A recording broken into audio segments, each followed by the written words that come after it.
I'm here to talk to you today about Week 3, Division 1 and Division 2 Rocket League play. First, we're looking at Carmichael's versus Windber. It's Right loud. now, we're looking at the Windber Area High School Random. I can't even hear. Getting ready to pounce like a cat in the grass. Bang! It goes in. Big goal from the Random. Random taking it off the wall. Aerial play all over the place. Get it in front of the net in the center and good things will happen. They reverse the Panda, I field. can Big demolition. currently hear it from your microphone.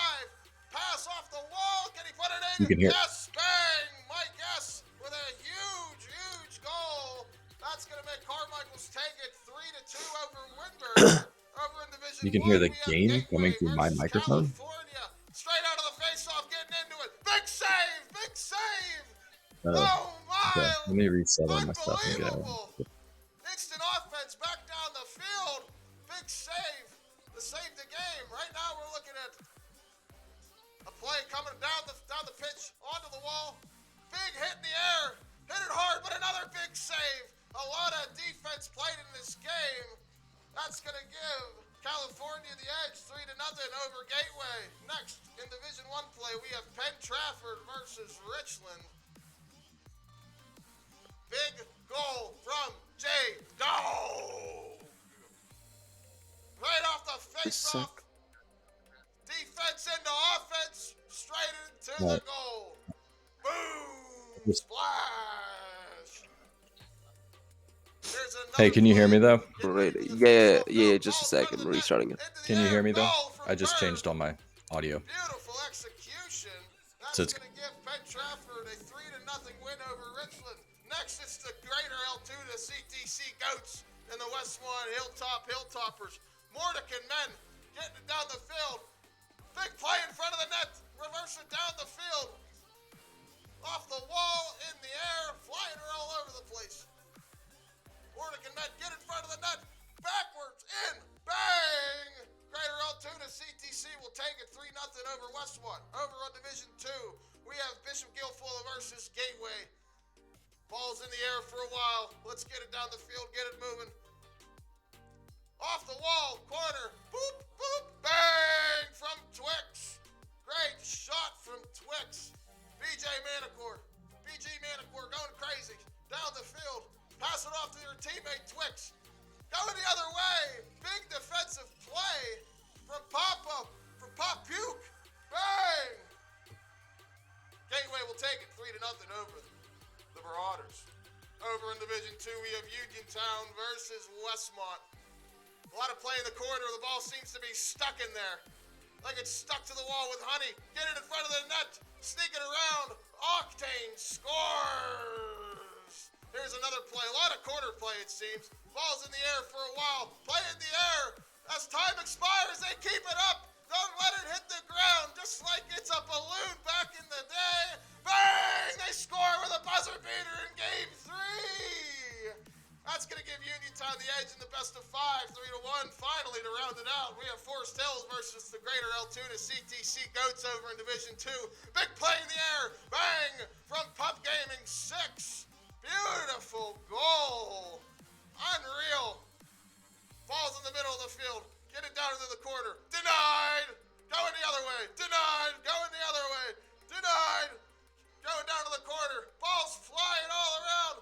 Score from DB Cali 11. The Goats are going to take it 3-0 over Forest Hills. Looking at our standings for Division 1, Forest Hills is in the lead in first place at 3-0. Tied for second are the California, Greater Altoona CTC Goats, and Penn Trafford at 2-0. Gateway and Shea tied for third at 1-1. Richland and Carmichael's tied for fourth at 1-2. Uniontown sitting at 0-1. Westmont Hilltop sitting at 0-2. Bishop Guilfoyle sitting at 0-2, and Winburn sitting at 0-3. Over on the Division 2 side, we have a three-way tie for first between Laurel Highlands, Gateway, and the Greater Altoona CTC Goats, and Uniontown, all sitting at 2-0 respectively. Tied for second, we have Hollidaysburg and Penn Trafford sitting at 1-0. California at 1-1, Westmont Hilltop, Forest Hills, Bishop Guilfoyle, Richland, and Shade, all sitting at 0-2. Hey everybody, and welcome to TEC. It's time for some Rocket League. We're doing D1 today. I'm Panda, and with me is Flader. Flader, how's it going over there? It's fun. It is a lot of excitement. Once again, like Rocket League coming into this one is always exciting. We're going to be seeing Division 1, some of the best teams coming into this league here. We're going to see some Forest Hills action. We got Penn Trafford going up against Greater Altoona in game number 2. But as of right now, let's focus on the first game here. Panda, Carmichael's are going to be going up against California area. Yeah, we've got Carmichael coming up against California, and Carmichael got their first win last week. They're sitting at 1-2 in the standings right now. California has had a bye, so they're at 2-0. So I'm looking forward to this game. It's always fun to watch the first game of the day in the afternoon. And in fact, we actually have some player cards about some of the players to watch for this game specifically. And talking about Carmichael's, we have Mike. Mike's got a pretty good average score. He's almost hitting 2.5 goals per game. With some nice assist numbers as well. So, Flader, I mean, this is the one to look out for Carmichael's. What are we expecting to see in week 4 from them? Dude, this guy, I remember from each and every week, he brings in the heat. And whenever he goes up in the air, we definitely, 90% of the time, end up seeing some kind of offensive resilience coming in from Carmichael. So, and over on the other side, if you look at California area, you gotta talk about Dark XC with a pretty similar scoreline here, 554 points last week with 1.6 goals to himself. So, a pretty competitive matchup we have here for the first game. Yeah, it's cool to see that the players to watch. We have an assist player, right, from Dark, who's got more assists per game than the player over on Carmichael. So it's going to be a battle for who's making those plays. How are they going to be setting things up today? That's always what we like to see in these Rocket League matches is how the whole team plays together, right? How are the passes going to play out? And, California, they're looking for their third win here in week number 4. One more win is all they need to tie up with Forest Hills, who have been the dominating force here in Division 1. Yeah, and if we look at the standings, Forest Hills is sitting at 3-0, so they would love to be able to hit that third win as well to be up there. But as we are going to jump in here in this Carmichael versus California match, we'll see if they are able to pull out that third win. Starting out now, we've got some corner play going in here as we see blue side's going to be Carmichael's. That shot is going to be deflected off into the goal area off the top board, though. And early on here, Carmichael is having to sit here on the back board. And Dark is going to get that first goal. That player to watch. We're watching.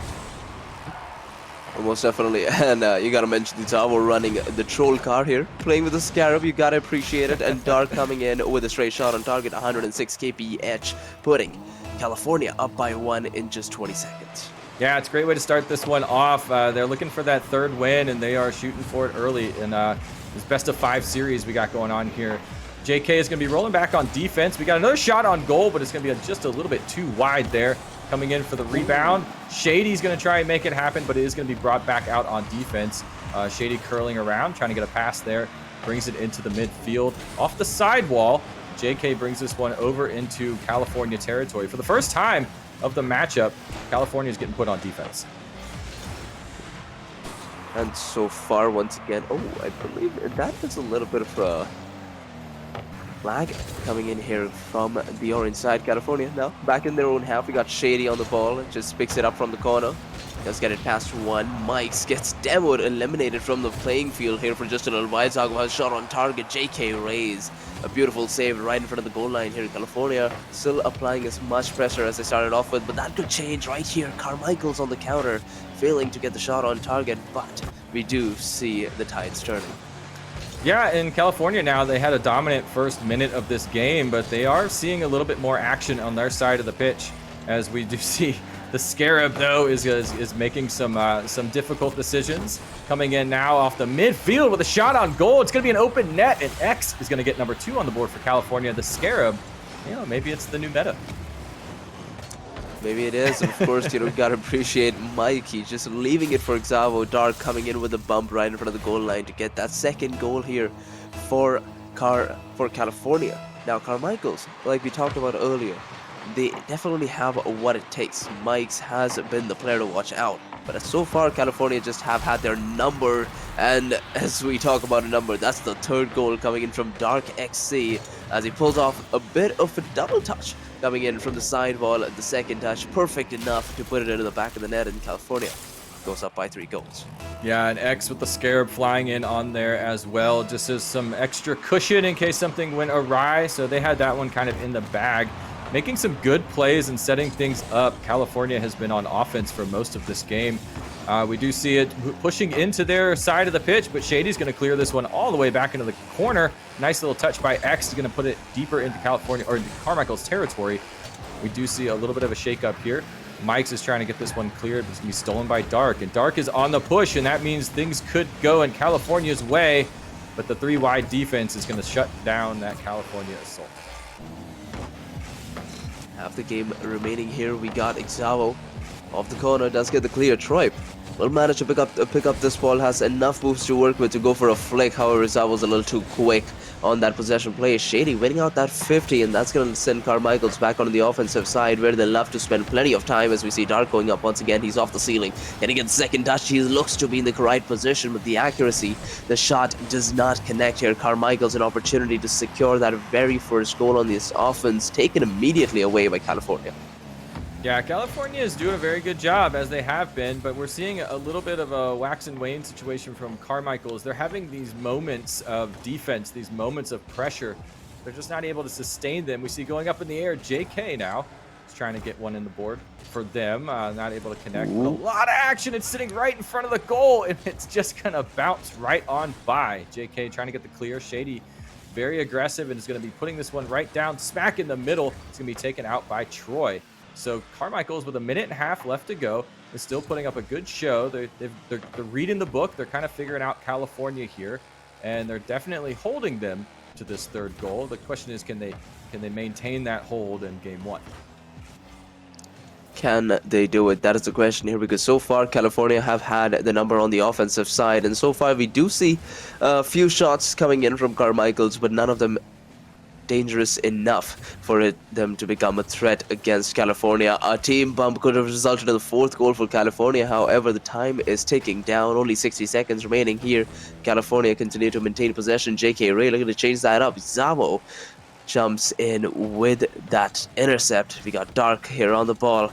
Is in the corner, has no boost to work with, but every single touch he's making, that is precious time off the clock for Carmichael's. With 46 seconds remaining, they're looking to make it a 4-goal lead here. Xavo putting the shot on target. It's a little too wide. Mike's will be there to make the save. JK Reyes putting this one up into the corner, sending it down center, but the second man a little too far away. And with only 30 seconds remaining here, Panda, the chances are looking quite slim. Yeah, quite slim. Shady's going to close the door on this one. 26 seconds left to go. I will say that last 2 minutes, Carmichael's did put on a different show than the first, 2.5 minutes, and they were maintaining. We saw a lot of just aggressive pressure, like you mentioned, with Dark in the corner. No boost, but just being a menace, blocking the ball, moving it around, eating the clock, and that worked out in their favor. So they've been able to use a bunch of different strategies in this matchup to kind of get this and maintain this 4-0 lead. 18 seconds left to go. X is up in the air, coming down with that scare, but it's going to be blocked with the 50-50 by Mike. And that's going to at least keep it to 4-0 in this game 1. Now coming in, Mike, picking up that own rebound, but it's going to be scooped up by California to shut down that drive. So we're going to see a little bit of action here at the very end. Can they get the dunk? It's going to float back down to the ground, and that's going to do it. For game 1, it's going to go California's way, but Carmichael isn't out of this one yet. Of course, it is best of 5, but I think in the next minute or so, while they can think about that game, there's a couple of things that they could work on to maintain some of the momentum they had in game 1. And absolutely, we would have loved to see Carmichael's coming in with a bit of a consolation goal here there in the final few moments. However, California, they continue to maintain that possession, even in the final few moments where you'd expect the team to go loose for a second, just relax. That wasn't the case for California. They were uptight, and they just made sure that none of the shots being made by Carmichael's would even be close to the orange net. So first game dominatingly in favor of California here. Let's see what they present us here in the second one. Yeah, and if you even see that field domination, it was 75+% for California. So but if you look at that number, they only got 4 goals on them, and it took a long time to get that 4th goal. So the defense, very well done for Carmichael's, even though they got some goals against them early on. They still held that defense strong, even though they only had 22% of the game over in California's field. So, I mean, things could change if they can just work out some of that positioning and get further over into California's side of the pitch. We might see a very different game in game 2.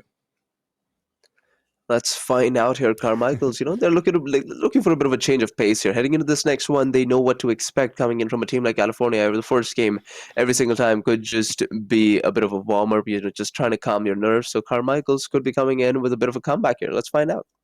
Yeah. I don't see why they shouldn't have a chance to do so. I think they got the nerves, like you said. The jitters are gone.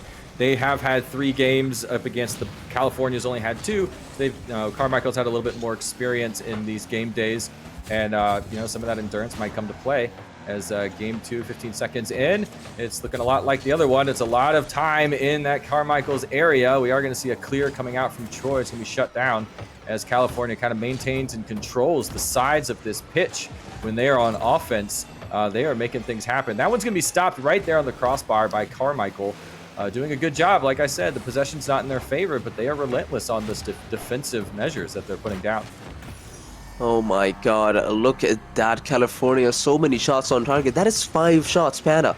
If you look at the leaderboard, that is, if you look at the scoreboard, that is 5 shots coming in from California in just a matter of 40 seconds. This is the kind of offense that this team possesses, and of course, as J.K. Ray so phenomenally points out, have to put on the GC tag as well. California is flexing with that offense, and you love to see this kind of resilience coming in from the California area. Yeah, Shady with 2 shots, X with 2 shots getting that goal. I mean, the full team's getting involved, and Dark's going to get one here as well. I mean, it took them 45 seconds to get that first goal, and it took those relentless shots, like you mentioned. Eventually, they were able to break through that Carmichael's defense, and that's just what you have to do sometimes, and bring that player in from the 3rd position, from the midline, and to sail in when you finally get that hole in the goal, and that's what led to it. Now they're back up by 2, so it's looking a little bit more like that first game where California took control. We'll be able to see, though, if they can carry on through this one. We see Troy rotating back, getting that speed turnaround there, going 180 to get back on defense, and it's going to open things up for them. They're going to get demoed, though, and that's going to slow things down. But now we are in California's side of the pitch. JK on a run, setting up a little bit of a dunk, and it's going to be an own goal. Unfortunately, Mike's is going to pick that one up, so it's a little too fast for me to even see, but nicely played, nice job getting in the spot there. A beautiful pass coming in from J.K. Reyes here, getting it past 2 in the orange corner. Of course, Mike's right position, right time, great accuracy to put the first goal in for Carmichael's, and this is where the ball starts rolling. This is where you start getting confidence. Only down by 1 now here in game number 2. Let's see if Carmichael's pull up some more offensive plays. Yeah, I mean, that was picture perfect. It looked a lot like what California had done. They kind of crept somebody into the midline, and they were able to pick up that pass and deflection and then get that as a goal on the board. It's only down by 1. Dark's here coming in with a deflection, though. God. And that was a beautiful off the wall and off the tip of the nose of the car. That is clip-worthy for sure, as Dark just flexes a little bit here and says, yeah, that goal's open, so I'm just going to put this one right there in the net. J.K. Reyes, he did have the right idea of making the clear there. He was in the right position. However, it was a touch. It was a bit of a doink coming in from J.K. Reyes. The ball not going where he wanted to, and that might just be another goal. It seems like Dark is trying to pull a fake here. Gets it past 2. You got to appreciate the effort, the attempt. However, that is not going to result in a goal here for California, who are still up by 2, though. Could turn into 1 if Carmichael's can convert that shot. Might sends this ball down center, but the entire team seems to be rotating out to the defensive side. J.K. Ray takes possession. Opportunity for a pass down center, does pull it off. However, no second touch for this team, and Carmichael's is going from corner to corner with no goals under their belt. Yeah, Carmichael is trying to get through the California defense, not able to do so, but back on defense themselves, and we've seen some really great saves coming out of JK. We got a shot on goal. It's going to be brought down by Shady. But back to Carmichael's, they have not JK has not necessarily been foiled by this airplay and has not been afraid to get up in the air and challenge these aerial shots. So that scoreline, if they didn't have JK on defense, would be a lot worse. Shot on goal with a roller, though. Speaking of JK, going from saves to goals, it's going to bring this one within one. That is J.K. Reyes breaking ankles left, right, and center, pulling this one into the bottom left corner, and you love to see it. Carmichael's only down by 1 now, and this is the kind of team, and this is the kind of offensive plays that we wanted to see from Carmichael's heading into this next game, and that is what they've delivered so far. 2-3 is the scoreline with 2 minutes remaining.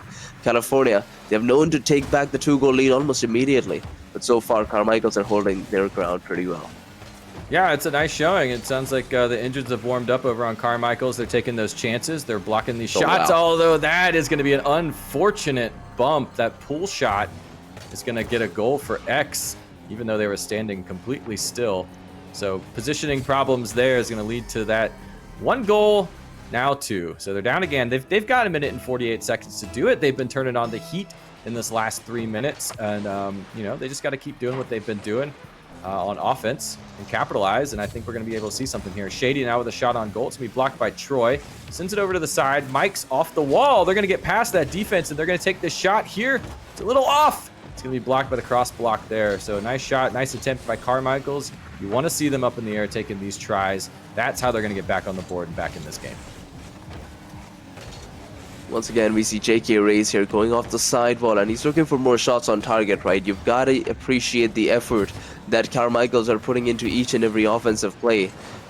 Getting into the picture here, however, it's Zavo with a bit of a redirect, and that might just be one of the best redirects I've seen in weeks. Off the pass from Dark, just bumps it straight into the blue net, and that is a shot on target. The equalizer coming, rather a 3-goal lead coming in from California, as Carmichael's, well, they're slipping out of the series. That was so clean. I mean, that was the last little corner pixel to get that thing right on target. That was a beautiful setup and a nice play by California. The whole team getting involved on that one. It looked like 1 minute left to go. I will say Carmichael's, they are down by 3, but they are definitely improving versus game 1. And of course, it's a best of 5. JK right there, 50 seconds left to go. They're not out of this one at all, getting that second goal. So they know they can get these through the defense of California. They can make the plays happen. Oh, that was just nice on that replay. Absolutely, and these are the mistakes that we see from California all the time. A bit of a double commit on defense, overcommitting on the offensive side. So definitely, while Carmichael's do miss a few opportunities on the offense, there picking this one up could mean huge. We still got 40 seconds left in this game. Make it a 3-goal lead for California, and it seems like time is ticking down here. With only 40 seconds remaining, a team like California, it would be difficult to secure 3 goals against them. Yeah, it's taken almost the entire game for Carmichael's to get 3 goals. They'd have to repeat that and scrunch it all down into the next 39 seconds. But, still, there's another match after this one. And if anything, we're just seeing that sometimes California, while really strong on offense, they can have some of these mistakes on defense, and it lets Carmichael capitalize. I'm very curious to see the possession in this game as well, because I think it's probably going to look relatively similar, but Carmichael's is able to capitalize on some of that. As we see here with 20 seconds left to go, double commit from Carmichael's to try and get this one out of the way. California is not letting up here. Shady's coming down. Up in the air is X, and they're going to drop this one just in front of the goal. It's going to be blocked by Mike's. And that's going to probably do things here, bring us down once more to the pitch as we look at that score line, 3-6 in favor of California for Game 2. Beautiful saves coming in from Carmichael's there in the last minute. However, saves is not what's going to win you the game. It's California continuing to maintain that pressure. Exavo, 7 shots, Dark 5, Shady 5 as well. That is a total of, I believe, 17 shots on target coming in from California. And that's just a lot of time on offense, and you've got to appreciate how much work California has put in to perfect their offense in such a beautiful way. Yeah, and a third of those shots were probably within the first 45 seconds to get that first goal. I mean, that was just back-to-back shots as we saw them. And they were able to carry that momentum. Carmichael's was able to get some moves, but they just couldn't maintain that momentum on their side of the pitch. Going back to the aggression and the possession, it was a little bit more in favor of Carmichael's, but 66% in favor of California. They still control the pitch. They control the field. And maybe if Carmichael's can get that closer to 50%, this last game, this match point game, could go in their favor to kind of move us to game 4, game 5. But we'll have to see. They are turning things up. I mean, Carmichael's is making things happen. So Flader, I don't know. I mean, I think we're in for another game in game 3. We're going to see some more surprises.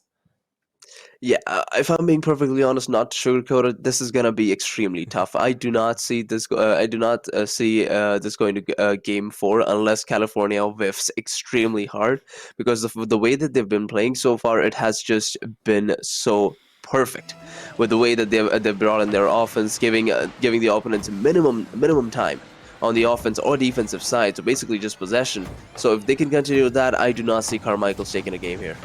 Yeah, well, the other thing is, even when Carmichael's is able to get something moving, California just responds in time, just right back at it. So even though Carmichael's gets one on the board, they stop the clock, they stop the play, and unfortunately for them, that slows down their momentum.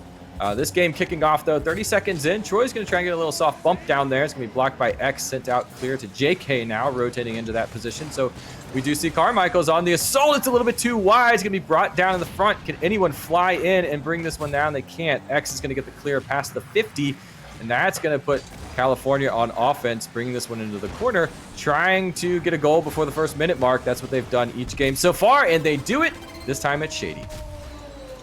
You know, people always say closing out a series is the most difficult task of a best of 5 or a best of 3.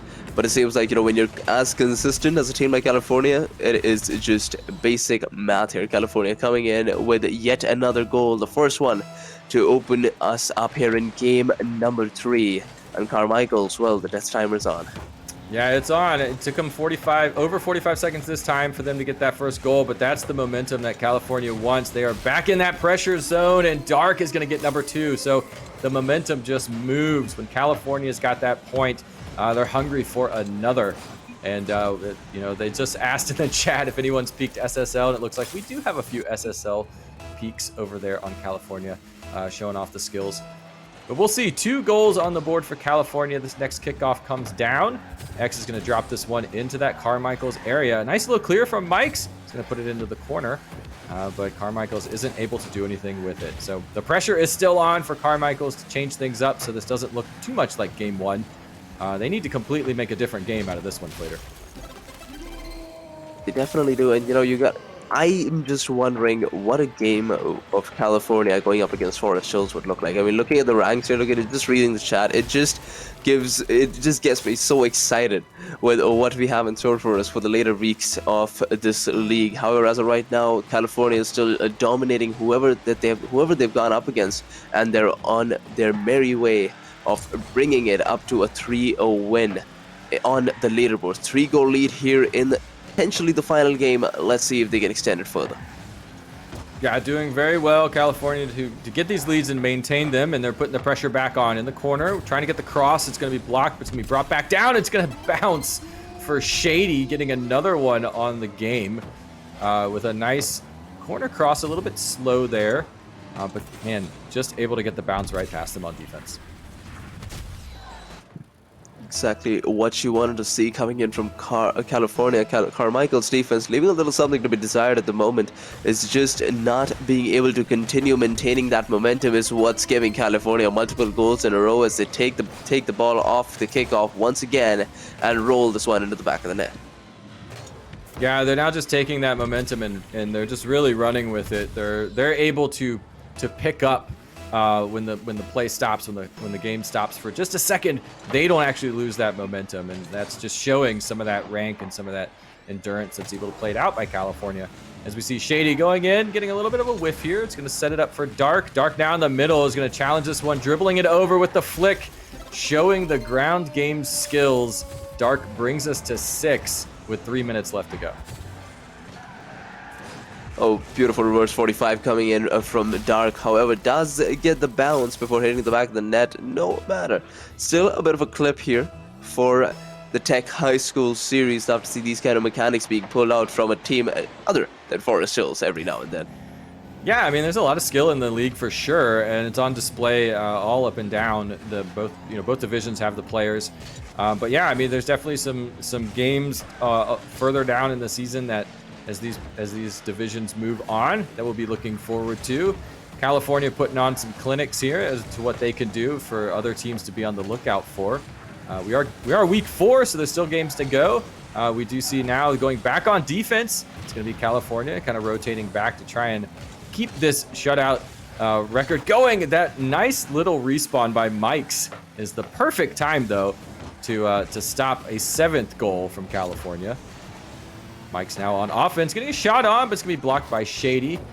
And now they're just trying to maintain a score line here to just not to stem the bleeding a little bit is Carmichael's goal, and trying to reassess and get some points on the board. Yeah, and to be honest, getting points on the board, it all starts with getting out of your own half, and California has made it a bit of an impossible task at the moment as they continue to maintain a possession.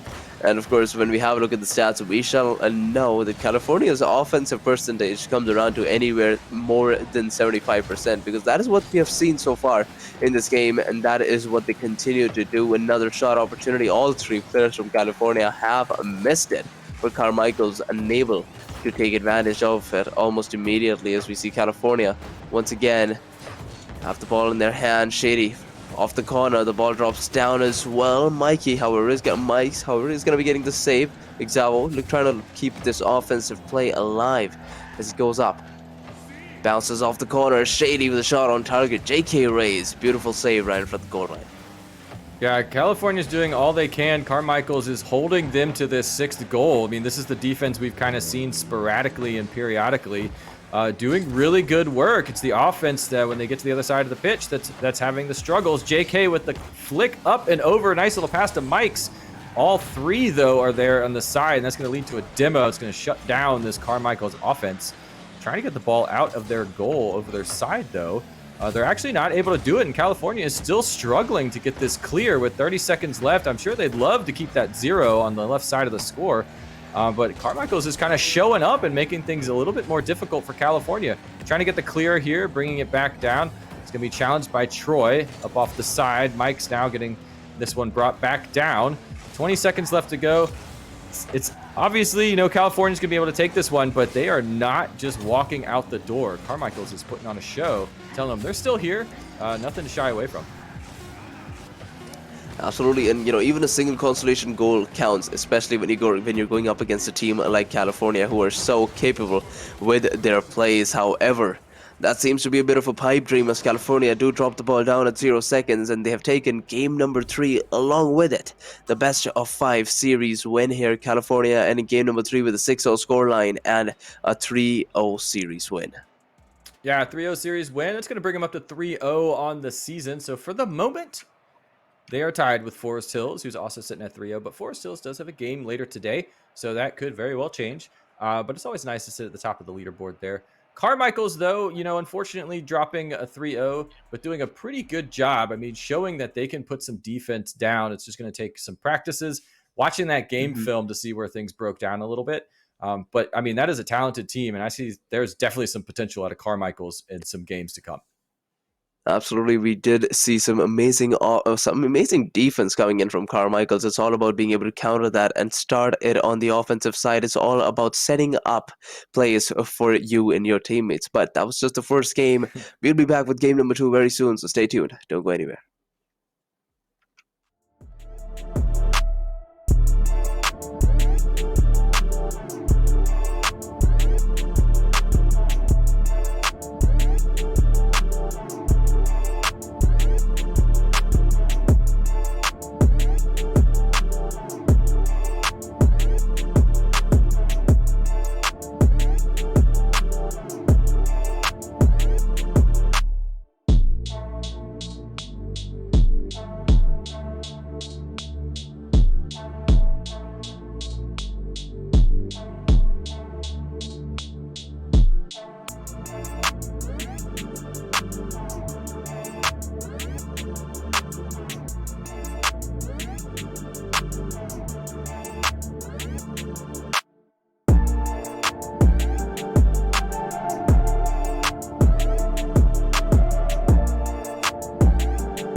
Welcome back, everybody. We are here for game 2 of the day for D1. I'm excited about this one. It's our two teams that are sitting at 2-0 right now, so you know that's always going to be fun to watch. Who's going to get that win? Who's going to get that loss? But there are a couple people on this Penn Trafford versus Greater Altoona match that we are actually going to be looking out for as these matches play out. Flader, tell us a little bit something about Rye. Oh man, where do I begin? Right, as we can already tell, 600 points to this guy's name, 2.5 a goal with 1.7 assists coming in. This man doesn't like to spend a lot of time on the defensive side, as you can already tell, but 0 saves. So just goes to show how offensive-minded this team is, and it has worked out so far. You know, Panda looking at the 2-0 scoreline, they've been doing pretty good so for themselves. Yeah, I mean it's nice to have a player to watch that we're watching them for offense, right? We're going to watch them do all the things they can, almost get those 3 goals. It should be an exciting one to watch. But moving on over to Altoona, to the Goats up against Rye, we're going to see Mortician men and see what they can do in this matchup. It's actually a little bit even, so they're pulling in around the same points, around the same goals. Mortician is able to pull a couple more saves out of their hat here. So again, just like last game, we had two players to watch. They were pretty good even. We'll see how these play out. But I mean, this is going to be a fun one. We're sitting at the top of the division standings. Both these teams, we've seen them before. They're very talented. I have no reason to think that this shouldn't be a fun one, back and forth, or maybe just a standstill for a while. It might just be the most competitive game that we have today out of the 4 best-of-5 series that we're casting, Panda. These are the 2 teams that are 2-0 currently on the leaderboard. So, pretty competitive game, and I believe we are all ready here, just about getting started in game number 1 of this best-of-5 series. Yeah, it's going to be fun. I think it's beyond the 2 players that we talked about for the ones to watch. I think it's going to be 6 players for us to watch today. This is going to be a good one, no doubt about that. Coming out, though, we do see over on that orange side, Altoona, Penn Trafford in the blue. And Xavier is going to be pulling this one over into the side. And it's going to be blocked and brought out by Rye, that player to watch, curling in off the corner. They're going to set this one up. It's going to drop back down. And Mortician, the other player to watch, is going to get that save and bring that one off. But just like that, first goal of the game, under 30 seconds. And it's Rye. We're watching. Once again, on the orange side, we got Altoona, CTC, and Penn Trafford. However, the people spending more time on the offense here is going to be Rye, putting that first shot on target and the very first goal for Penn Trafford in only a matter of 24 seconds. But look at that, Altoona with a quick reply, almost with a quick reply, Burb. Pretty beautiful save there. The ball was halfway in, but gets the save anyways, and Altoona are still at 0. Yeah, epic save indeed. I mean, that was off the kickoff, splitting into the corner boosts, and able to get back just in time to keep that scoreline down. So, I mean, nice play, nice quick reaction. Challenges over in the corner. Mr. Kemp up against Rye. Xavier is now rotating on defense. We'll see if they can make anything happen here. Mortician, though, going to come back in on the 50. Nice little pass, picked it back up by themselves, and they can't make anything happen. So this game is fast, Flader. I mean, it is almost if it's 1.5 speed. And Mortician responds with that speed, and we're tied. Ooh, I mean, that was 2 players present on the defensive side. However, both of them just ended up going nose first onto that goalpost, crashing into each other, and that would give Altoona their very first goal here, tying it all up. It might just be the second one coming in here, but cannot manage to maintain that momentum. Penn Trafford still on that equalizer square, looking to get out of this getting out of his own half. Mr. Chimp doesn't go back in time, and it's Burb going up high into the air and puts the shot down into the back of the net. We got Penn Trafford going up by 2. Yeah, up by 2, back and forth. I was kind of wondering if this would be a 0-0 game or just respond in kind. Both these teams so talented and so fast. They're just able to break through those defensive lines and get these points on the board. Mr. Chimp winning this kickoff now. It's going to be passed over to Burb again. See if they can make anything happen. It's going to be stopped in the air. Xavier now pulling this one into the 50. All 3 orange cars on the drive here. It's going to set things up for Rye, but they're not able to connect. And that's going to stall that one out. Penn Trafford still up by 1 here, but I have no doubt that that scoreline is going to change soon, as we see a lot of action in front of the goal. Mr. Chimp seals the deal. Here. Soon is right now, Panda. as soon as the offense began here. Mortician, man, coming in with an amazing pass, and we see Square CU just being in the right position there, but being such a big nuisance to the defense. And we see the third man just coming in, closing this play out, and Altuna have tied it all up. Yeah, I mean, answering in kind, I mean, there's no sleeping for either one of these teams as we see Mortician up in the air, being challenged by Xavier. It's going to be brought back down to a dead ball. Mortician now on the drive. Burb is going to stop this one and bring it into the 50. Lots of bumping going on. We've seen some nice demos. Everything being pulled out for both of these teams. Oh, wow. Pass to Morticia, over to Square. It's going to be dropped down a little bit too fast. Can't get back in there. Mortician, though, seals it on that one. And now Greater Altoona is up by 1. Just a lot of back and forth between these two teams, and this is exactly what we expected, right? Tough competition for both Penn Trafford and Altoona. However, Altoona might just be the ones right now riding the high wave here, up by 1, and Penn Trafford are playing from that setback. Heading into this next kickoff here, we got Bird putting this one down center, but Ryan needs to make a save, and he's miles away from it. Can they find the save here? The second man does get the clear, but the danger is not, they're not out of the water yet. Right, that's not the best save. Mr. Chip could put this one in, but Xavier comes in at the last moment and sends Penn Trafford back onto the offensive side. Yeah, back and forth, scoreline back and forth, possession back and forth. All these players are back and forth, just running around the field as fast as they can, and it's making it difficult for everybody. But that shot, oh my god, is a beautiful shot. It's a little bit too wide, and that's going to set things back over into the orange side of the pitch. Mortician's now trying to get this clear. It's going to be challenged nicely by Xavier. So many challenges by Xavier so far, actually. They've had a play in almost every single save and possession change, it seems like. Back on defense, though, and this blue side is a place to be. Mortician up in the air, trying to get some more points, bringing it back down beautifully. And that's going to be our biggest deficit with 2 goals. Finally seeing it with 1:48 left to go. Mortician man lands on the wheels, gets the flip reset flip as and when he needs it. And what better way to go up by 2 against a team like Penn Trafford. Altoona are starting to walk away with this game number 1 here. Still plenty of time left, but that could change right now. Rai does come in with a beautiful save, sends them onto the offensive side. Xavier with a bit of an opportunity to set that offense rolling. Rai beats 1. Can they beat the second? No. Mr. Chim beats 2 in the process. It's Square CU putting this one high for Mortician Man. Can he redirect this into the back of the net? Yes, he can. It is just too beautiful. With Mortician Man here going up high into the air and redirects it perfectly into the back of the blue net. Here we'll see Altoona going up by 3 goals here in game 1.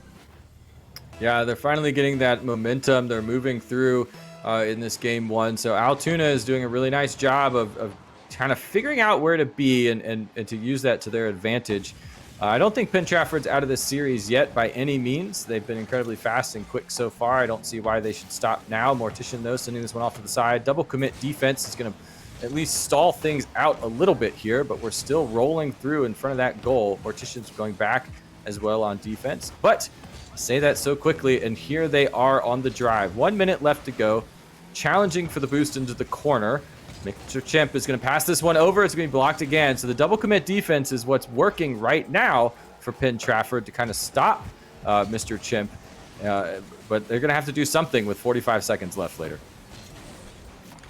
That they do here, and once again, we have mentioned this before, even a consolation goal that helps you increase your momentum, increase your chances heading into this next game. Even that can be wonderful Penn Trafford right now, because Altoona, they have all the momentum that they need, and they have all the confidence in the world heading into game number 2 here with 20 seconds remaining. Penn Trafford on the ball right now, double commit on defense. Xavier will have to work twice as hard to make this save, and he's just not ready for it. Mortician Man sends it to the back of the net, and we got a 4-goal lead for Altoona with only 15 seconds remaining. Yeah, able to kind of run away with this one, just getting in the right spots and just capitalizing on the second half of this game. It was really back and forth early on, but it almost, I wonder if Greater Altoona was able to kind of settle down some of the speed that was going on in the beginning and remember to rotate on defense and then capitalize on the mistakes from Penn Trafford, and that's what's brought them to this 4-goal lead. Shot on goal off the top backboard. It's going to bounce a little bit too wide. You do see Mr. Chimp in the corner trying to clear, and that's going to bring us down to the 0-0-0s. And congratulations to Altoona for getting that first win in game number 1.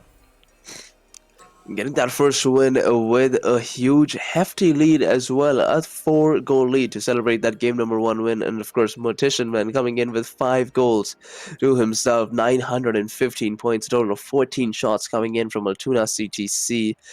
Field domination still pretty good. So Pin Trafford, even though they have so many saves coming in from the blue side, you've gotta understand that Altoona was the one just forcing them to stay in the defense. Then Pin Trafford, this is what you need to figure out. How do you escape that grasp? Yeah, we were watching these players. Rye came out early with that goal. Mortician was also, as you said, 5 goals. I mean, they were the players to watch, and they were making things happen throughout this whole game. We'll see how that changes in the second one. I mean, early on, like we were talking about, the first half of that game was just really back and forth and even. I'm curious to see how game 2, with a little bit of a break and a pause, if Altoona maintains that presence taking over this game. Or if Penn Trafford's kind of able to slow things down a little bit, so they can rotate back on defense and try and maintain some of those clears or get some of those clears and try to make something happen. That's the big question here. Heading on into Neon Fields for game number 2, Penn Trafford and Altoona CTC. And now looking to decide who's going to take the second game. Altoona coming in with loads of confidence, and Penn Trafford, well, they have a little work to do. Yeah, they've got some work to do. It's going to take the whole team to do it. We've seen some double commits for both of these teams, especially on defense, and that can definitely lead to a goal opportunity. So just a little bit of communication changes can possibly help out with Penn Trafford. We'll see. Getting started here, a little bit of offense going on. Mr. Champ on the back, and it's going to be a shot, a little bit of a deflection shot. It's going to be off the side wall, but still heavily over there in that Penn Trafford side of the field. Burb is trying to get this clear, flopping around in the corner, trying to rotate out of there. Shots on goal, but it's going to be blocked as we see Project now getting involved to make some things happen. So stalling out, getting us to the 30-second mark without a goal on the board. It's always kind of a nice thing to not get scored on early on in the game. And that's what Penn Trafford's going to need. If they can't get a goal, they need to stall Altoona out as long as they can. 1 minute into this one, Altoona, they still haven't taken the very first goal here, and that means good news for Penn Trafford. Well, as I say that, it's Mortician Man pulling up the first goal here for Altoona CTC as he goes off the sidewall, sends it down perfectly down center. The pass coming in from Square CU, getting the very first goal for Altoona. Yeah, deflections off the sidewall, passes opening up the field leads to that first goal. We'll see if Altoona can maintain or Trafford can take a little pause here and reassess. Ball is still over in that blue side, blue being Penn Trafford, and Square's circle is going to have to try and pull this one out as well. So a lot of action. I mean, we saw that possession change was 66% for Altoona last game, and they're maintaining that. They're doing a pretty good job of keeping that lead in this game as well. Xavier rotating around. Burb's going to stop this one, but it's going to be picked up by Square, and the shots on goal is going to be blocked by Project. So Penn Trafford, they're able to get those defensive moves in, and they're slowly shutting down Altoona. So I don't know if this one's going to be such a deficit as it was before. And of course, the Caster's Curse comes back, and just like that, Altoona's got another one on the board. What an angle coming in from Mortician Man here. Just reads it ever so perfectly. Just makes sure that he has the gap between Souls and the back of the net, and he gets the second goal lead here for Greater Altoona CTC. Penn Trafford, they're really in a bit of a pickle here. Going down 2 games against a team like Altoona CTC is not in your best interest. And of course, what seems like the scoreline right now, it seems like we're going towards that scoreline. Yeah, it's hard to claw back from that. I mean, the reverse sweep is difficult. Everything is in Altoona's hands to maintain. We'll see if Penn Trafford could do something about it. Mortician up on the side now, rotating back on defense. Burb is there as well. So even on offense, they're able to pull things back and make things happen. We're going to see this drive comes in. Mr. Chip now trying to get the redirect. Can't make it happen.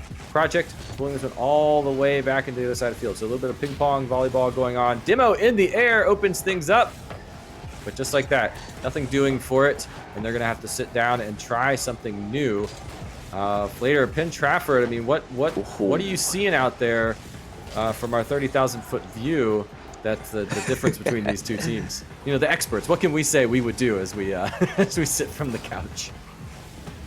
Yeah, I mean, to be honest, it's a pretty similar storyline here, right? We see Altoona beating them out on the mechanics and on the pace of the game. So it all starts with making sure that the pace of the game is defined by you and not by the opponent team. How do you do that? By keeping possession to yourself, by making sure that whenever you go for those aerials, whenever you go for those flicks, you manage to get the second touch as well. You need those second touches to maintain possession, and that is what Penn Trafford struggles with at the moment. Altoona CTC, they walk away with possession, and they keep with it, and they keep applying copious amounts of pressures till Penn Trafford runs out of boost or they break out of rotation and they secure goals. Yeah, the relentless onslaught, the pressure, the double touch, the rebound, positioning to get back into the slot, and that just wears down that defense. We are seeing a little bit now. Burb on back is going to drop this one down. Mortician's going to get the goal. Not able to get the clear. It's a nice little shot here, bringing it in. A little bit of a slow volley. Just a bad At least angle. it's a good goal, right? It's a good goal. I would say it's a slow volley. It's hard to defend against that unless you're getting the Let's perfect try to defend cross Burb clear. here. Right. So, I mean, putting another one on the board. It took him a little bit longer than in game one to get to this point. Ooh. He almost had a nice little shot there. Could have been it for their very first goal, but it's going to be Mr. Chimp on the other half of the field, just walking this ball in as well and getting the fourth goal lead for Greater Altoona CTC with 1 minute and 26 seconds remaining here. Panda, chances are looking slim. We might just be looking at a 2-0 scoreline. Yeah, it's tough. I mean, I think what happened is Penn Trafford thought that one was going in, and they kind of maybe let off the throttle a little bit, and the deflection off the side post just split the entire field, and Burb took complete control and advantage of that. So yeah, they're looking at 4-0 on the scoreline. The comms are probably chattering, trying to figure out, what do we do different? How do we split this thing up? Flader gave us some great points. Let's incorporate some of that and see what they can do here. Stream sniping? As Square is going to bring this one down into the middle. It's going to be picked up, and the shot's going to come in. It's a little bit wide off to the side wall, and that's going to be a little bit of a tee-up potential, but it is blocked. So the defense is still strong. They're trying to keep the scoreline as low as they can. 48 seconds is going to be tough. You talked about consolation goals, trying to get one on the board. It's nice. You want that confidence that you can do it. They don't have much time to do that, though, with 30 seconds left. Yeah, not much time in the world to take four goals right here in these 30 seconds. Square CU might just be looking to make it even more difficult with that shot opportunity coming in for Greater Altoona CTC. Mr. Chip now, last man back. Can he take this possession? He's looking for it, but look at that. Where you'd expect the blue players to be, it's Greater Altoona just making sure that they have all angles covered. Getting the demo, unfortunately not the goal, but that is going to be more than enough to take the time down and just single digits as we hit the 3-second mark. Hitting 0, Square CU is going to be pitting another shot on target, and Greater Altoona are going to end game number 2 with a 5-goal lead. Yeah, it's not the scoreline you want to see. The first game, 2-6, this time 0-5. So definitely things moving in Altoona's favor. We do have one more game left, but it does look at this point that Altoona has kind of read the Penn Trafford playbook, and they kind of know what they're doing. We see that field domination moved up significantly, almost 80% for Greater Altoona in that one. Dude, I love these stats. It gives us so much of an in-depth view about what is actually going on the field. I love to see it. A huge shout out to the production crew for making this possible. But as we can see, Greater Altoona CTC, 63% ball possession, 78% field domination as well. Just goes to show how much time they spend on the field on the offensive side. Even if they're in their own half, they're just wasting time. They have the possession to themselves. Even in their own half, they're the ones in control, and that is what makes this team so great. Yeah, and calling back to the stats and being able to look at some of that data as a player and as a team, coming back and saying, like, how did they win that game? And you get to see not just possession of the field, which shows you a ton, right? If you're always on defense, how can you score? But also just looking at things like the boost management, like who owns the pitch when it comes to boost, and seeing, when there's a 2,000 point boost differential, I mean, that means that other team was faster and they were keeping you slow. So, I mean, it's really nice to be able to look at that from this side of the field, right? Us being able to cast it, but also it's just really important data as a player out there to say, like, wow, it really does matter that I'm maintaining boost and maintaining field possession. We'll see how that plays out in game number 3 as these players are queuing up and ready to get into it. So I think Penn Trafford has it in them to get some more points on the board. They showed so well in the first 2 minutes of game 1. I want to see that Penn Trafford come back out. That Man, I cannot phrase it better. The first 2 minutes, it was just beautiful plays coming in from Penn Trafford. We want to see more of that. We want to see more of those fast-paced plays, just quick decisions, and just letting your control just go autopilot on the ball. That's what we want to see. And maybe we see flashes of brilliance here again. Yeah, I mean a little bit of autopilot, right? But let your let yourself take control, right? You know what the mechanics are. These are very high level players. They know how to play. Get out of your head a little bit and just do what you do. And Penn Trafford can turn back time to the first 2 minutes. I think they're an extremely talented team that can put some numbers on the board here. Off the top backboard, just barely. But it's gonna be cleaned up by my Mortician men. Almost not able to get that first goal, but they were able to clean things up. You talked about double touches, and there you go, being in the right place and cleaning up. And let me remind you, this is the same team that is capable of making some of the best defensive saves that we have seen in TEC High School Series, right along up there with Forest Hills and Greater Altoona, of course. But so far, it just seems like a bit of a bad day, as they were not able to make some of the simpler saves as well. So, obviously in a game like Rocket League, it does happen every single now and then. We're not AI in this game, so you can forgive those first few opportunities coming in for Altoona, as they do possess that 1-goal lead. Can they make it 2? That's the question. Mr. Chimp looking to make that happen, but great saves coming in from Penn Trafford. Yeah, I mean, up by 1 minute to go. Penn Trafford, again, like last game, they were trying to see, could we stall this out? Could we just keep Altoona down? We just don't let them score, and maybe we'll take advantage of a misstep in trying to get something there. Mortician now pulling this one down off the backboard, going from defense now, moving to offense. It's going to be picked up by Burb, though. Oh, that's a pretty good touch. Yeah, Burb to Rye, but they're challenging each other. God. And that's a bump from your own teammate, and that's going to move things in the wrong direction for you. So a little bit of miscommunication is going to set things up for Square CU to get number 2 on the board. Yeah, it's just one of those days, Panda. I'm going to be perfectly honest with you. You're just not able to connect with your team, and that is what seems to be what Penn Trafford is struggling with at the moment.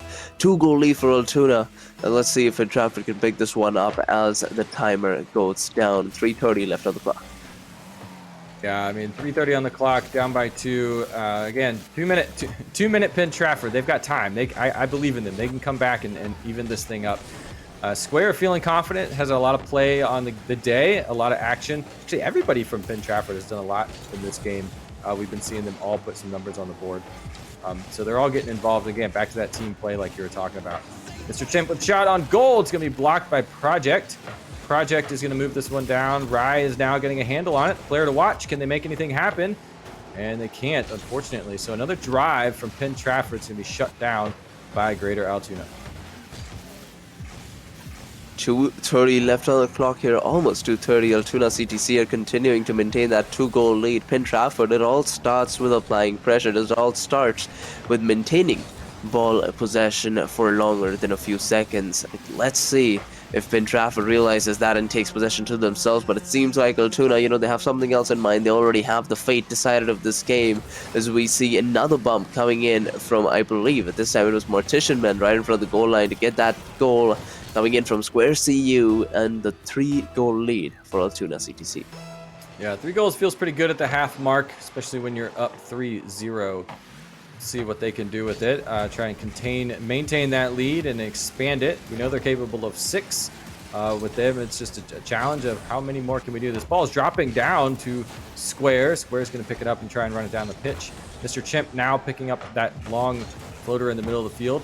Oh, it's going to be picked up by Mortician in the top, off the top backboard. That's actually been Penn Trafford's best defense right now, is these shots that are hitting the top bar.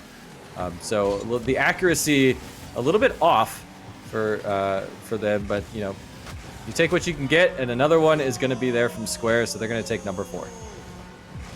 taking what you can get, Square CU taking it quite literally upon himself to secure multiple goals here, and a beautiful circus show here.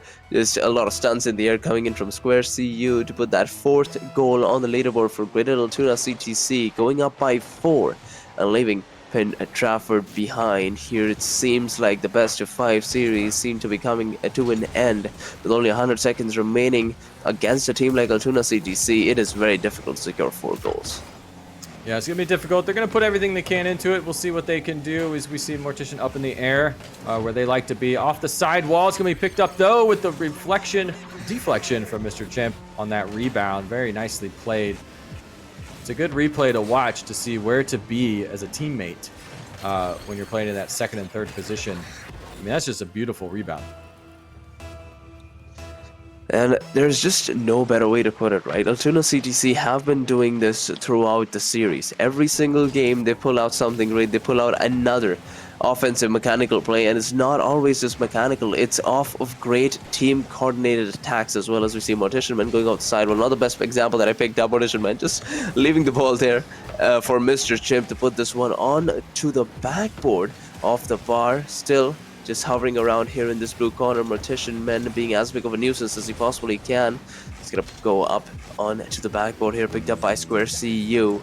As they're looking to pinch it off the sidefall, almost pull it off as well, but Mr. Chimp might just need to do all the hard work here. Mortician Man opportunity for a shot on target. Project Solo says, I got you, fam.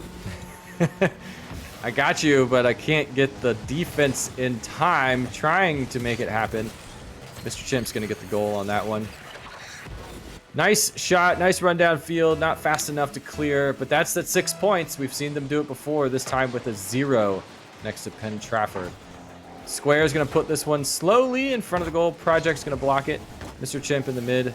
Oh, a double commit or double challenge, 50-50 in the air. Splits it off. Mr. Chimp and Rye challenging each other now.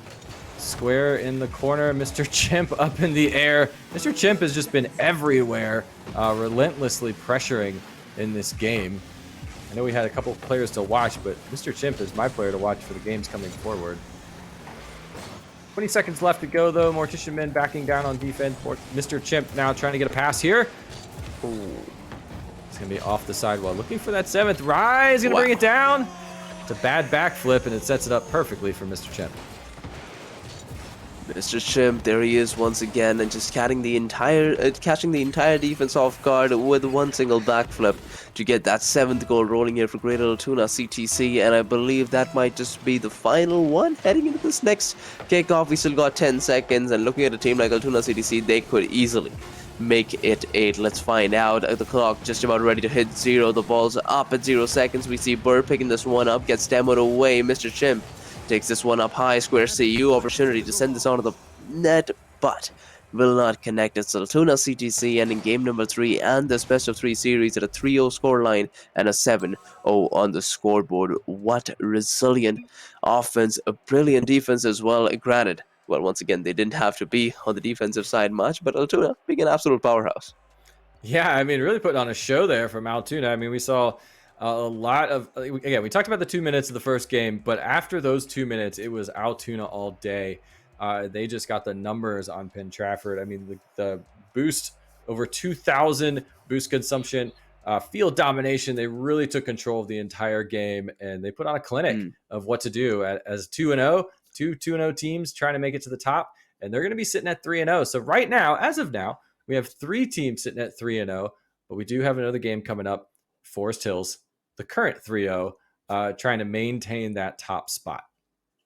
Oh, just a quick update on that. The match between Forest Hills and I believe it is Westmont is gonna be rescheduled for another day, so we won't be seeing some big B action tonight, but we will be back with the final game, which is Richland going up against Shade very soon.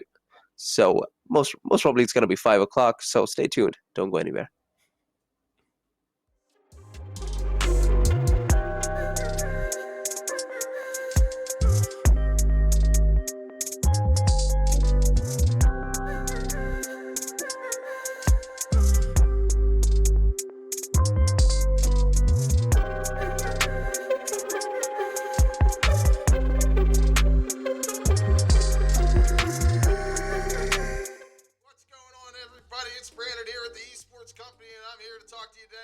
Week 3, Division 1 and Division 2 Rocket League play.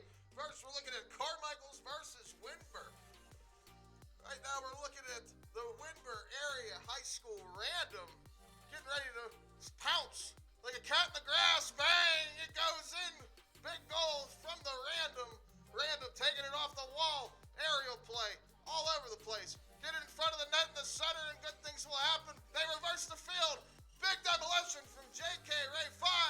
Pass off the wall. Can he put it in? Yes. Bang. Mike S. with a huge, huge goal. That's going to make Carmichael's take it 3-2 over Windber. Over in Division 1, we have Gateway versus California. Straight out of the face-off, getting into it. Big save! Big save! Oh, my! Unbelievable! Instant offense back down the field. Big save to save the game. Right now, we're looking at a play coming down the pitch, onto the wall. Big hit in the air. Hit it hard, but another big save. A lot of defense played in this game. That's going to give California the edge 3-0 over Gateway. Next, in Division 1 play, we have Penn Trafford versus Richland. Big goal from J. Dog. Right off the face-off. Defense into offense. Straight into the goal. Boom. Splash. Here's another play. Getting ready from the face-off. No, ball in front of the net.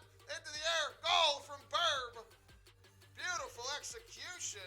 That's going to give Penn Trafford a 3-0 win over Richland. Next, it's the Greater Altoona CTC Goats and the West Swan Hilltoppers. Mordican men getting it down the field. Big play in front of the net. Reverse it down the field. Off the wall, in the air, flying her all over the place. Mordican men get in front of the net. Backwards, in, bang! Greater Altoona CTC will take it 3-0 over Westwood. Over on Division 2, we have Bishop Guilfoyle versus Gateway. Ball's in the air for a while. Let's get it down the field, get it moving. Off the wall, corner, boop, boop, bang from Twix. Great shot from Twix. BG Manicore going crazy. Down the field, pass it off to your teammate Twix.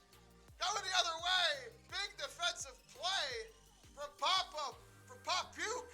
Bang! Gateway will take it 3-0 over the Marauders. Over in Division 2, we have Uniontown versus Westmont. A lot of play in the corner. The ball seems to be stuck in there. Like it's stuck to the wall with honey. Get it in front of the net. Sneak it around. Octane scores. Here's another play. A lot of corner play, it seems. Ball's in the air for a while. Play in the air. As time expires, they keep it up. Don't let it hit the ground, just like it's a balloon back in the day. Bang! They score with a buzzer beater in Game 3. That's going to give Uniontown the edge in the best of 5, 3-1. Finally, to round it out, we have Forest Hills versus the Greater Altoona CTC Goats over in Division 2. Big play in the air. Bang! From Pup Gaming 6. Beautiful goal. Unreal. Ball's in the middle of the field. Get it down into the corner. Denied. Going the other way. Denied. Going the other way. Denied. Going down to the corner. Ball's flying all around. Score from DB Kelly 11.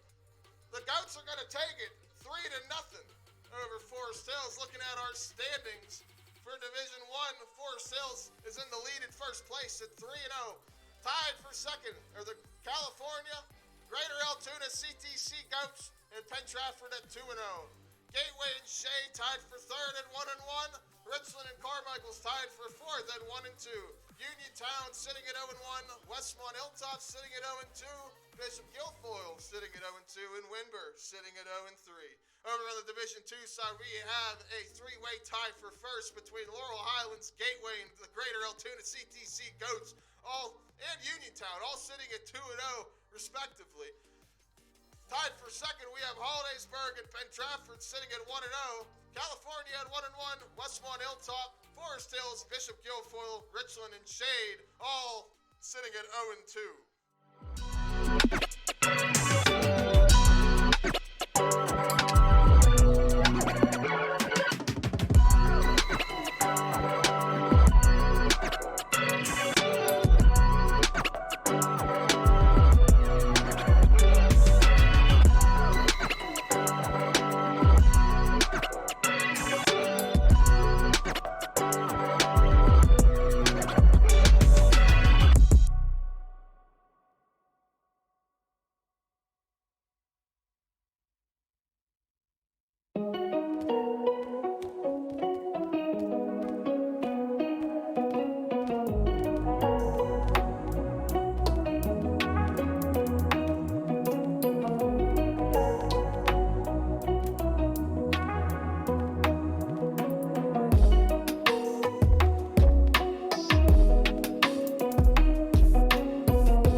Welcome back. Welcome back, everyone who's still with us. I'm Panda. With me is Flader, and we are here for the last match of the evening. Got Richland versus Shade.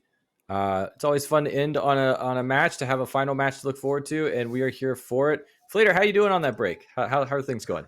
Doing pretty great. We expected the game to start early. We thought we could reschedule the last game. Unfortunately, that wasn't the case. The players could not make it at the early time, but it's fine. We got the players in now. Richland High School going up against Shade Central. Both of these, let's talk about their positions on the leaderboard. We got Richland at a 1-2 win-loss ratio and standing at 5th position, with Shade right over them at a 1-1 scoreline. So both of these teams are looking for their second win today.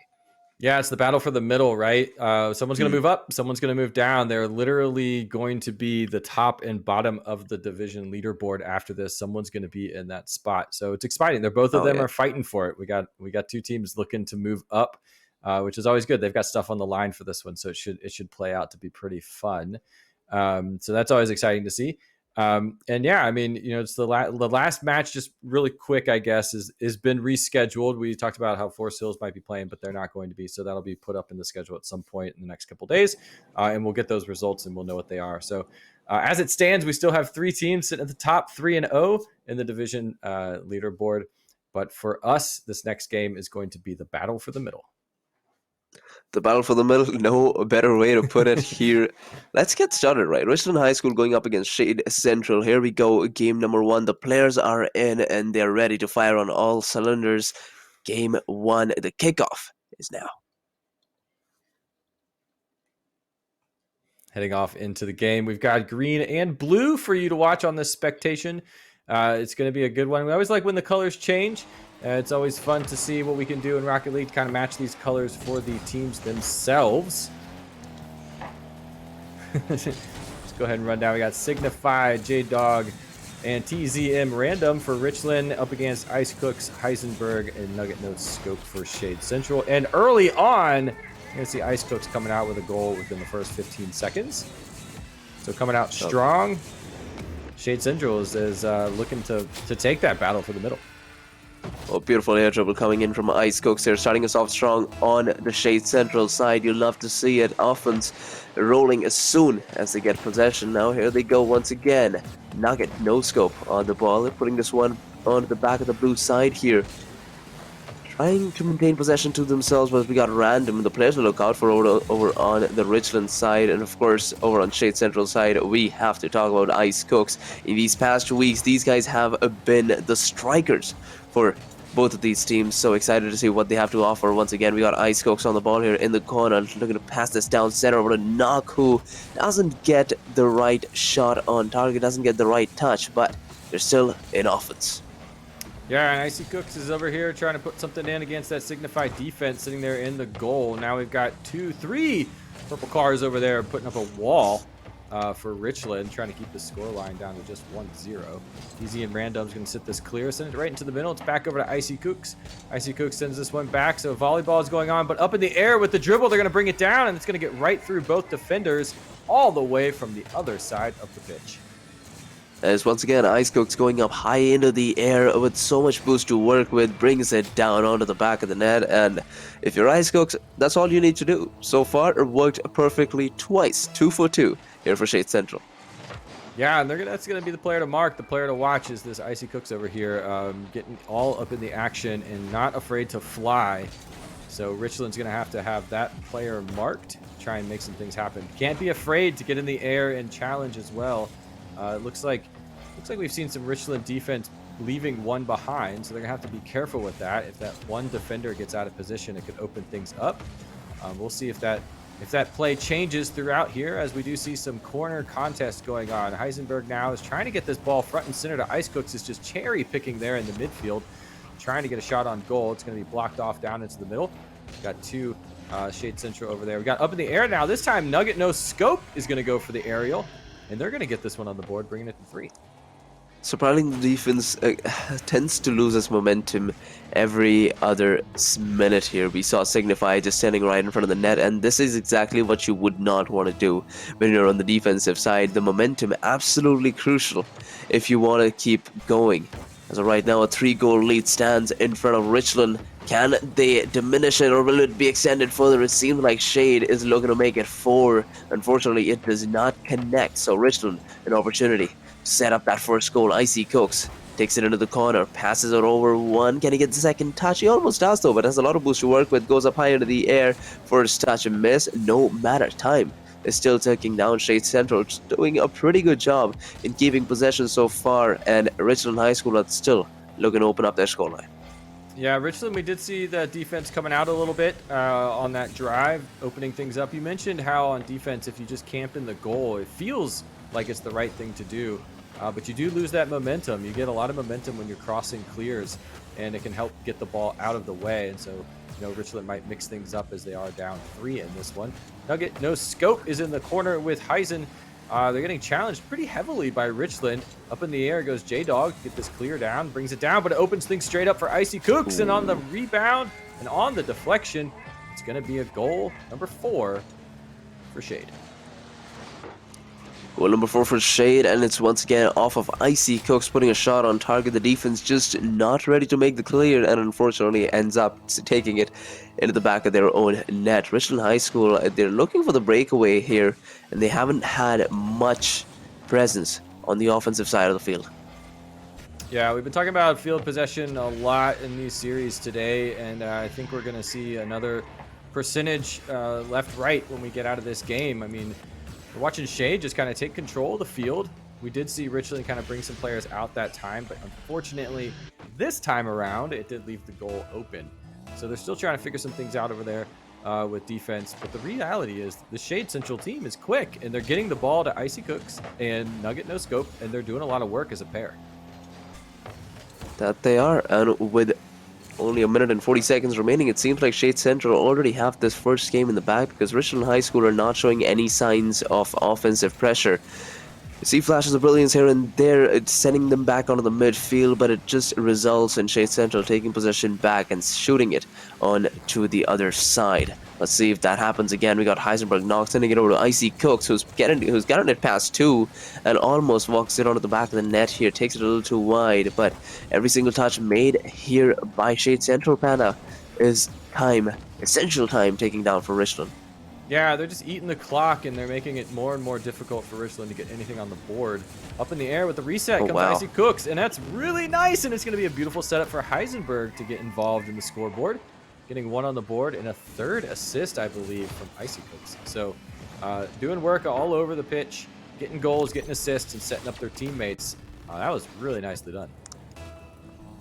It really was, and I mean, what a way to establish your dominance heading into the series, right? Shade Central already opening us up with a 6-goal scoreline in the very first game. So Richland High School, they've got their work cut out for them.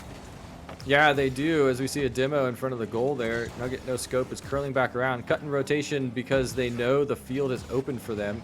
J-Dog now is going to try and clear this one out. They do scoot pass, but Icy Cooks is there in the second position to stop that defensive try.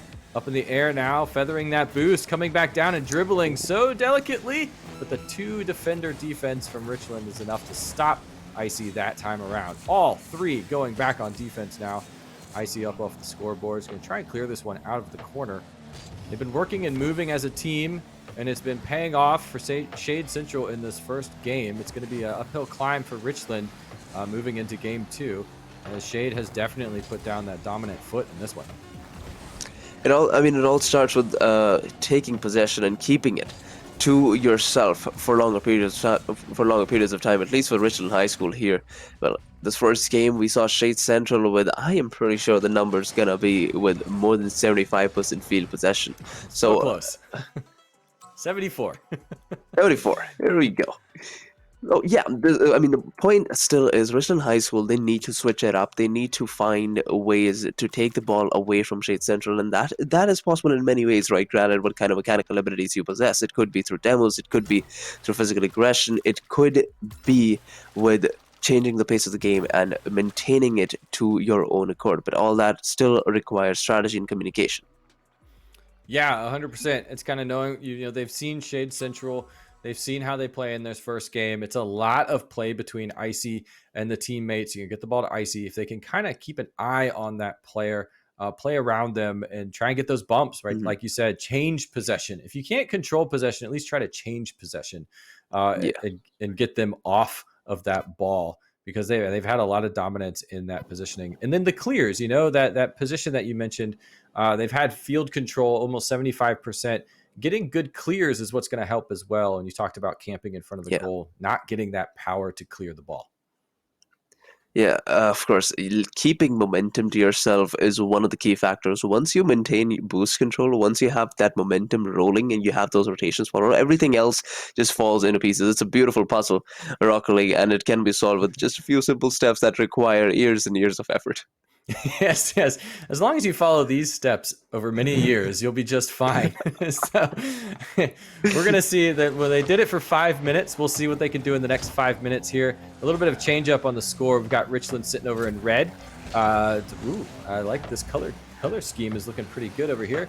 Richland's going to be sitting in that red as we still see Shade over in the yellow. Getting started in this one. Richland now a little bit on offense, a little bit of a double commit over there in the court. It's going to leave things open for Heisenberg to take control. They're going to get that shot off. It's going to be blocked. So the good clear, like we talked about, sends it all the way back over into Shade Central territory. Maybe that opens things up for Richland in game 2. Open goal possibility is going to become brought down, and J-Dog is going to get one on the board. And this is exactly what we wanted to see, a more upfield presence of the offensive side here. Shade Central, they made a mistake. Richland High School, quick to react to it, quick to find the shot on target, and quick to get that very first goal. 30 seconds into this one, Richland High School, they're up by 1. Yeah, it was really nice play. We talked about camping in that goal, and it looks like they're not afraid to come out a little bit more. If they add a little bit of pressure, it's going to make it much harder for Shade Central to own the field. And in fact, they're sitting in Shade Central or Richland territory, but Shade Central is able to respond with a 1-1. But hey, they got that confidence goal. They know they can get one up on this team, and that can mean a lot for these players for the next 4.5 minutes, 4 minutes 15. Absolutely, this is still game number 2, and even after you have already showed us improvement, you've already showed us that you're capable of taking a goal against a team like Shade Central. So why not go a step further? Why not start maintaining possession for longer periods of time? Of course, easier said than done, but we know that this team is capable of making it happen. Yeah, capitalize on the mistakes, go up a little bit more. They're playing a little casual or a little bit reserved right now. I'd like to see some movement there on defense, but maybe they can turn this thing around. J-Dog got that first goal, is challenging on defense. Nice little bump, like you mentioned, indeed, and that's what you got to do. You got to take these chances, get these demos, open things up, get the clears as we send this one downfield. Signify is going to roll back into that defensive spot in front of the goal, and it's going to allow Shade Central to take control. Oh my god, it's one of the classic Icy Cooks aerial as he goes off the sidewall, carries the ball all the way onto the back of the blue net, and everybody else is just spectators for Icy Cooks at this point. One bounce, but still pretty cool nonetheless. Icy Cooks takes Shade Central up by 1. Yeah, give them a little bit of space in the air, and they are free to play. And that's what we just saw. Here they are again off the corner. They're not going to go for the try, so they're going to rotate back out, leave that boost pad. Coming back in now with a little bit of a push and a bump in the air, and it's another great goal from Icy Cooks. Icy Cooks, they're now up by 2. Once again, coming off of a fake here in the corner, and the last 2 players having no momentum to work with. This is one of the most crucial factors here that Richland High School need to work on. You gotta maintain that momentum. You cannot freeze in that position. Yeah, Shade's been doing a really good job of applying that pressure over and over and over again to break through Richland. Here we go again with Icy Cooks with the reset, and they're gonna get a bounce. A little bit of help from their teammate. Almost a pull shot there. Didn't quite go in, but that would have been incredibly difficult to defend. But Richland was able to stop that goal attempt. We do see now a try coming in. It's going to be shot down by Icy Cooks. The clear is here, and let's see if Richland can move this one down the field. TZM is making the try. It's going to be deflected and passed over to Jay. Jay coming now on the 2v1, and it's going to be stopped by Icy Cooks and the defense from Shade Central. Holding on strong so far, Shade Central maintaining that 2-goal lead. And as of right now, keeping possession to themselves. With half the game remaining here, we see Icy Cooks being challenged by one of his own team members, but no harm done. They still managed to come out on top with possession plays. Random. Oh, look at how much effort needs to be made here, going from 0 to 20 in terms of the car speed. And if you already had it at 5 or 10, it would be so much more easier. So Richland High School, as soon as they realize that, we're going to be seeing a much closer series. Oh yeah, this team, Richland, they've got potential, you know, make a couple changes and don't be afraid to get out of the goal. The comfort of being in the goal versus moving towards clearing the goal, I would really level them up, and they've just continued to improve. We do see a shot on goal, Richland, open net, and they're going back and forth from Shade Central, but Richland is able to rotate into that spot to block these shots. I mean, that's a little bit of taste of what it means to have some momentum to get these clears, and it worked. And Richland is still sitting down by 2, but that's much better than being down by 3. Absolutely, and it's much better than last game, whatever scoreline we did see. I believe it was anywhere between 5 goals being secured by Shade Central, maybe even more. 6, so Richland 6-0. 6 goals. Exactly. So Richland High School already doing a much better job here. But as we say that, Shade Central, after those continuous time of pressure, we see Icy Cooks putting another one in, rather passing it over to Nugget No Scope, who pushes this one onto the back of the net. Richland High School is down by 3 with 70 seconds remaining. We have seen strange things happen, but this is Shade Central we're talking about. Richland High School will have to pull off a miracle here if they want to make a comeback. Yeah, it's really hard to block what Icy's been putting out, especially that angle that they just had on that goal before Nugget just scored. But they were able to just kind of flex and boost through the defense and just maintain that skill control, that macro control versus micro control. I mean, they're just all over the pitch on this one. So Richland's got an uphill battle for sure. They've done it. They've gotten through. They've made some really great saves. I don't see why they can't get at least 1 goal in this game to bring it a little bit lower. But yeah, it's gonna be tough for Richland to come back from this one in game 2. It's not going to be easy whatsoever. I mean, you're already looking at game number 3 here, in my opinion. 40 seconds remaining, consolation goals here and there, sure. But I believe that is all there is to it. Richland High School should look for a similar strategy, but rectified and improved in a way that you've already seen what works for you as a team. So Shade Central, as of right now, are well on their merry way to take game number 2 in this best of 5 series. Yeah, up in the air. Nugget, no scopes, could bring this one down. Random challenging. Misses over in the corner. It's going to leave things open for Shade, and the challenge is in. A little bit of a bump sends Richland defense swirling around. They're coming back, though. Once again, we talked about it. Richland is able to get back into position on some of these relentless onslaughts from Shade, and they do just that. Now on a push, and it's going to drop down before they're able to get that last second goal. But hey, we saw a little bit of that energy, a little bit of that drive on that last one. I mean, Richland's not out of it. They're definitely in it to get some points on the board. Looking down at the stats, the field domination, it did go down. Shade Central only 65%. Still dominating in boost consumption, though. And I imagine a lot of that boost is Icy Cooks using that to fly around the field. And I mean, looking at the scoreboard right now, 827 points with 6 shots and 50% accuracy. It seems like, he's putting that boost to pretty good use. But Panda, we got to talk about this. Richland High School, right? They have already done a pretty good job, but how can they take this further? How can they improve even further to make to make this game even more challenging for Shade Central? Well, what we've been seeing in the last couple of games is kind of interesting. When they are forced out of the goal, they're able to kind of keep Shade relentlessly trying to pressure. And what we see is that Richland has to get out of the goal to make those saves. Mm-hmm. A lot of these goals that Richland has been able to or let by is because they've been sitting in the goal. It's when they get one good deflection off the side post and they all kind of scramble, they start to build up that momentum. They're driving around on defense now. They're able to get some of those clears. So I think if they start with momentum, like we've talked about, if they start by moving around on defense, they're going to get better clears, and it's going to make things harder for Shade and Icy to get those rebounds. Well, hopefully Shade Central are using this time here to get everything into the account and just come back stronger. Here we go, game number 3. Yeah, game number 3. It's all on the line here for both teams. Shade's looking to shut things down. Richland is looking for a breath of fresh air to kind of get one on the board for the series. See Icy Cooks in the backfield now. Random, twirling back around on the wall. Is going to pass this one into their own defensive side. Icy Cooks going to take advantage of that, but Random's going to curl back around with a beautiful save. Cross save. That's what you want to see. Gives them that momentum, and they are moving on offense. And that's the Richland we want to see. Fast and speedy out of their own half and making opportunities. We see another opportunity coming in here from Shade Central. Icy Cooks off the pass from Nugget. Just takes it, sends it, shooting, blazing fire on the way to the back of the blue net here, and that is all you need to maintain that momentum coming in from the previous game. Shade Central already finding the first goal in the first 30 seconds. Yeah, Shade able to run around the sides with the speed of the ball and the speed of the car, moves that into Richland's side and makes do with it. Icy Cooks now, the 1v1 going all the way down.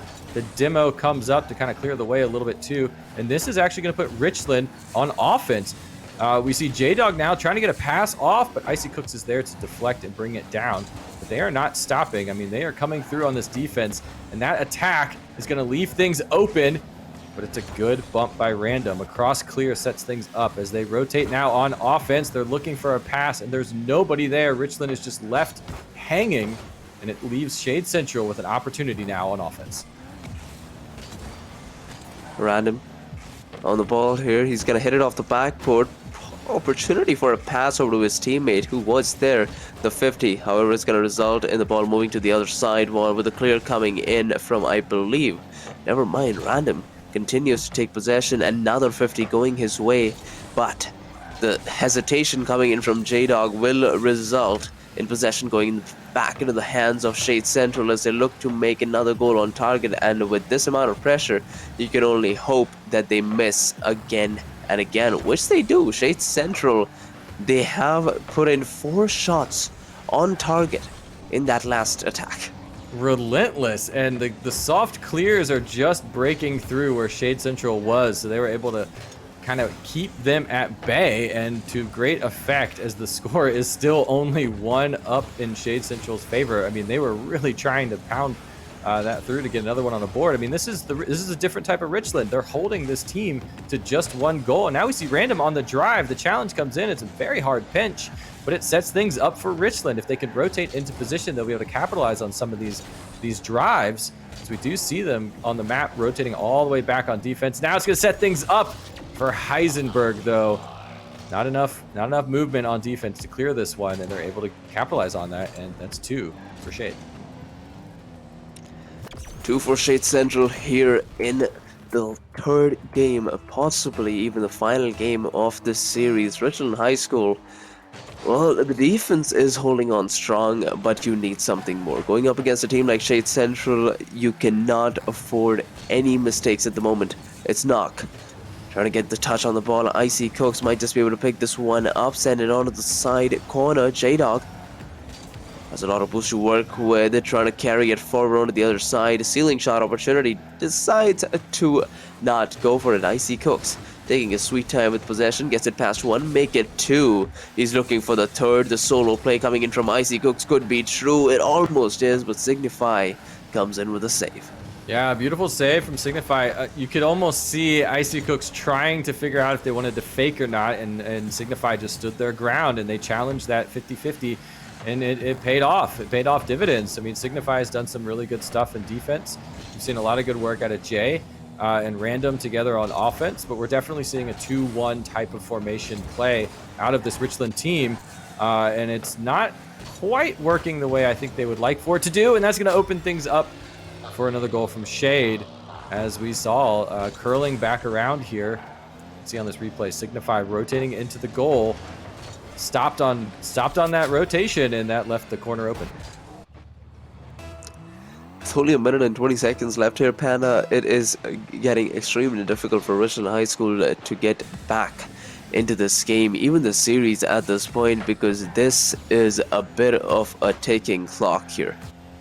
Yeah, 1 minute left to go. Richland, I mean, compared to the first 2 games, this team is definitely improving as they've gone through. And so there's definitely a lot of life in this team beyond this game. So, I mean, they are the battle for the middle, as we mentioned. I mean, both these teams are quite good. They have potential to be quite good and improve. So it's going to be fun to see them as they play. I mean, but neither one is out of this one yet. I mean, Richland has been putting on a really good attempt to shut down the Shade team, and they're only holding them to 3 this game, which is definitely an improvement.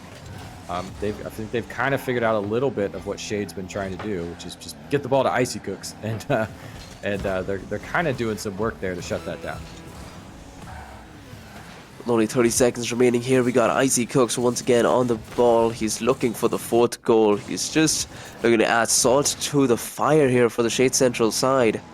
Can he find it? Or will it be Richland High School giving us a spark of glory before going down in this best of 5 series? J-Dog looking to get this pass down center. The pass is pretty good, but the shot doesn't connect, and that, I believe, might just be the final opportunity that Richland High School is going to get. Oh, this is a little something. Icy Cooks. Oh, he's run away, and J-Dog will find the goal, bumped by his own teammate, and J-Dog will find the opening and get the final goal of this best of 5 series. Even if not the game, it still counts, man.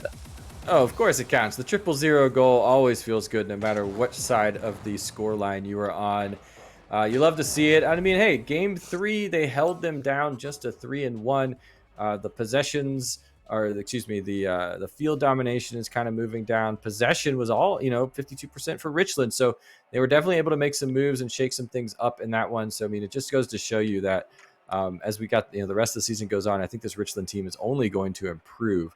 Shade Central, though, in the battle for the middle, they come out ahead here, which is great for them. I mean, they're going to move up into the top half of the leaderboard for Division 1. So, hats off to Shade for coming out here and getting that dub. It's what they wanted, and they proved that they earned it. Absolutely. So just a quick recap as to what we saw today. Carmichael's going up against California area, taking the 3-0 sweep here in the first game. The second game, we got Penn Trafford going up against Greater Altoona, which Greater Altoona took in a bit of a dominating fashion, but Penn Trafford still an extremely capable team. It was for sure. a pretty competitive game as well. Game number 4, Westmount Hilltop versus Forest Hills, was unfortunately rescheduled, but the final game here, Richland versus Shade, as you guys just saw, Shade did come out on top with a 3-0 sweep. Yeah, and good games, and we've seen this before. Sometimes those final match tallies, the 3-0s, they don't really speak to the whole the games within. So good games to watch throughout all of them. But yeah, that second game between the top teams, right? We had sitting over there, California and Altoona, battling for the ties up in the top of the division. So it's always fun to see those. And again, this battle for the middle. I mean, it's moving and shaking up and down the leaderboard. And you love to see it. There's, as we get to the middle of the season, the second half of the season, there's a lot on the line, and people want to see their numbers move. So it's fun to see those teams on those little bubbles kind of match it out and play it out. And I believe to top it all off, we do have some clips for you guys for this entire stream. Some of the nicer plays. Maybe you got the air dribbles coming in from Icy Cooks here. Maybe you got some amazing plays for Penn Trafford or Greater Little Tuna. So all of these are coming right up.